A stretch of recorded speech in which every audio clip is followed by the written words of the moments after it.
Assalamu alaikum wa rahmatullahi wa barakatuh, mes chers frères et sœurs. Aujourd'hui, un sujet brûlant secoue les croyants, en particulier ici en France. Certains individus se lèvent et osent dire « Je suis le Mahdi » ou insinuent qu'ils auraient un rôle divin spécial dans la fin des temps. Et voilà que Cheikh Al-Koussi, connu pour sa clarté et sa rigueur, lance un message direct à ces prétentions. Frères et sœurs, il est temps de lever le voile sur cette confusion grandissante.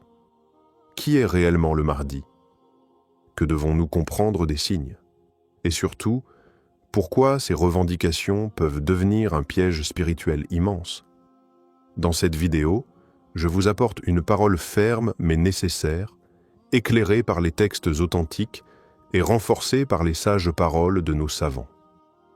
Préparez-vous à entendre ce que beaucoup n'osent plus dire, car la vérité n'est pas un confort. C'est une lumière. Dans de nombreuses villes françaises, des vidéos circulent, des forums se remplissent, et certains individus, parfois jeunes, parfois influencés par des rêves ou des illusions, commencent à affirmer ouvertement qu'il serait le Mahdi. D'autres n'osent pas le dire frontalement, mais laissent entendre qu'ils détiennent une mission messianique ou un savoir caché destiné à sauver la Oumma. Ces paroles trouvent un écho chez certains frères et sœurs perdus, en quête de repères ou bouleversés par les événements mondiaux. Mais cette vague de prétention n'est pas nouvelle. Depuis des siècles, des individus ont revendiqué ce statut, et à chaque époque, les vrais savants ont dû élever la voix pour alerter. Aujourd'hui, en France, cette réalité s'intensifie, alimentée par les réseaux sociaux, le besoin d'appartenance et parfois une forme de détresse psychologique non traitée. Le problème ne se limite pas à l'illusion d'une seule personne. Ce sont des groupes entiers qui commencent à se structurer autour de ces figures autoproclamées. Des discours ésotériques se diffusent, mélangeant vérité et mensonge, religion et manipulation. Et pour les musulmans sincères mais peu formés, il devient difficile de faire la part des choses. Frères et sœurs, ces situations ne sont pas à prendre à la légère. Car derrière cette multiplication de Mahdi autoproclamés se cache une épreuve de taille, celle de la fitna, de la division et de la déviation. Frères et sœurs, face à toutes ces confusions, il est impératif de revenir aux sources claires de l'islam. Le Mahdi n'est pas un concept vague ou mystérieux. Il a été décrit avec précision par notre prophète Mohammed, paix et bénédiction d'Allah sur lui, dans plusieurs hadiths authentiques. Le Mahdi sera un homme parmi les descendants du prophète, issu de la lignée de Fatima, la fille du messager d'Allah. Son nom sera Muhammad, fils d'Abdullah. Il ne sera ni un homme qui se proclame lui-même, ni une personne qui cherche le pouvoir. Au contraire, il fuira les responsabilités jusqu'à ce qu'on l'y contraigne, selon les récits prophétiques. Il viendra à une époque de troubles profonds, de guerre et d'oppression. Il ne surgira pas sur les réseaux sociaux, ni au travers de slogans mystérieux. Sa reconnaissance sera collective et authentique, appuyée par des signes clairs et irréfutables. Il établira la justice sur terre après que l'injustice l'aura envahi. Il ne se distinguera pas par ses propres paroles, mais par la force d'Allah et le soutien que lui accorderont les vrais croyants. Il n'aura pas besoin de prouver son rôle, car les événements divins le confirmeront. Il est donc impensable de voir un homme sans aucune science, sans ascendance claire, sans signe prophétique visible, se lever dans une ville de France ou d'ailleurs et dire « c'est moi ». Cela va à l'encontre de tout ce qu'ont transmis les compagnons, les savants et les générations successives. Le Mahdi n'aura rien d'un charlatan ou d'un opportuniste. Il sera un serviteur humble, un chef guidé, reconnu par les pieux et soutenu par le décret d'Allah, non par ses propres affirmations. Le Cheikh Al-Koussi, connu pour sa franchise et son engagement envers la vérité, a récemment pris la parole avec une fermeté remarquable. Face à la multiplication de discours ésotériques et de prétentions autour du Mahdi, il a lancé un message direct, sans ambiguïté. Le Mahdi n'est pas toi. Cette phrase, courte mais puissante, s'adresse à tous ceux qui, de près ou de loin, nourrissent l'idée qu'il pourrait être ce personnage attendu. Ce message est aussi une piqûre de rappel à toute la communauté. Le Mahdi n'est pas un rôle que l'on s'attribue.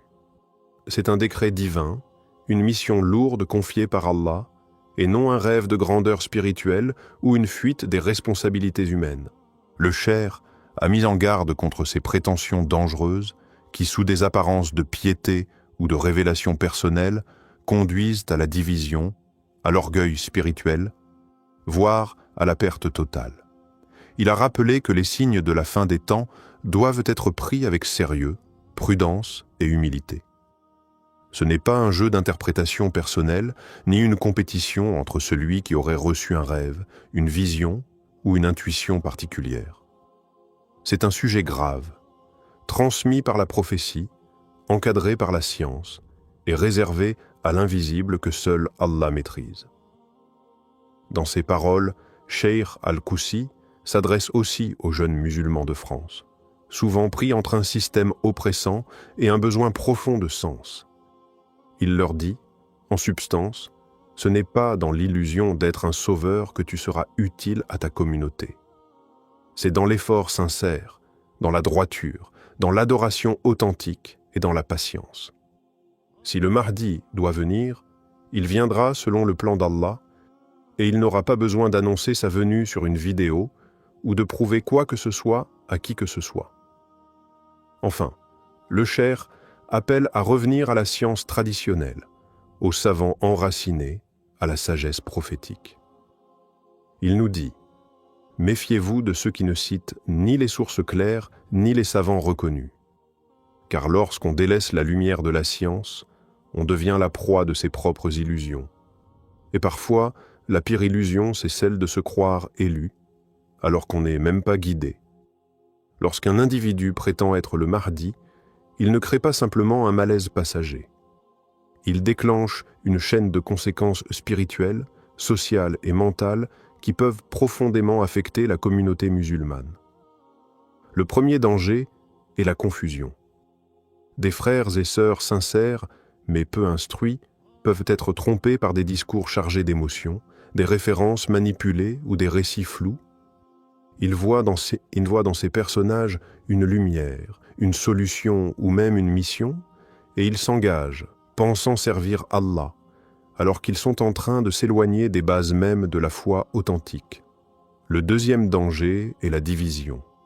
Une communauté faible en science, déjà éprouvée par les difficultés sociales et politiques, devient vulnérable à la fitna. Des groupes se forment autour de ces prétendus guides, des tensions émergent entre les croyants, et au lieu de s'unir autour du Coran, de la Sunna et des savants, certains se rassemblent autour d'un homme, d'un récit ou d'une prétendue mission céleste. Ce schisme affaiblit la Oumma, il détourne l'énergie collective vers des luttes internes et il écarte les musulmans des vrais combats, la réforme de soi, l'éducation, la solidarité et la darwa. Le troisième danger est plus subtil mais tout aussi grave, la perte de repères. Lorsqu'on voit des gens se proclamer Mahdi et qu'aucun savant ne valide leurs propos, cela crée une perte de confiance dans la structure spirituelle de l'islam.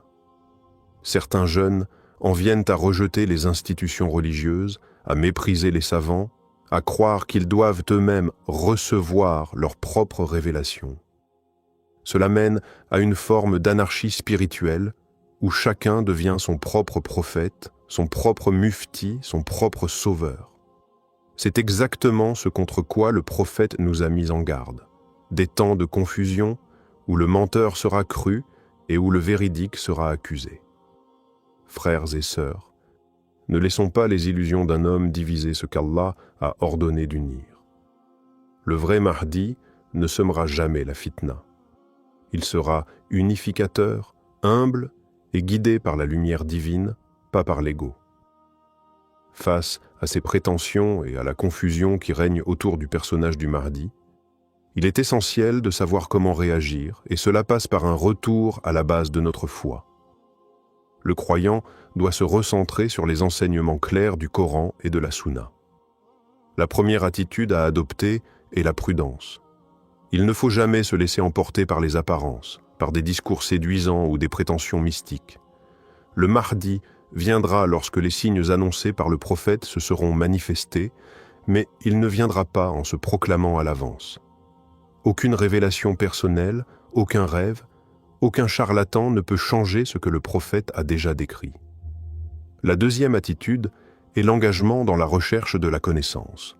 Chaque musulman doit se consacrer à l'étude sérieuse de la science islamique, comprendre le Coran, étudier les hadiths authentiques, apprendre les fondements de notre foi auprès des savants légitimes. Ne laissons pas l'ignorance nous guider vers des chemins erronés. Le prophète, paix et bénédiction d'Allah sur lui, a dit « L'ignorance est la plus grande ennemie de l'homme. » En renforçant notre compréhension de l'islam, nous pouvons discerner la vérité du faux et éviter de tomber dans le piège de ceux qui cherchent à nous égarer. Ensuite, il est impératif de se concentrer sur l'unité de la Oumma. Les divisions créées par ces fausses annonces ne doivent pas nous faire oublier notre véritable mission, l'adoration d'Allah, la propagation de la vérité et l'aide aux autres. Nous devons rester unis dans notre amour pour le prophète et dans notre foi en la justice divine.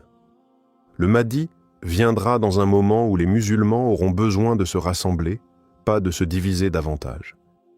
Il est donc crucial de bâtir une communauté forte fondée sur la science, la compréhension mutuelle et la solidarité.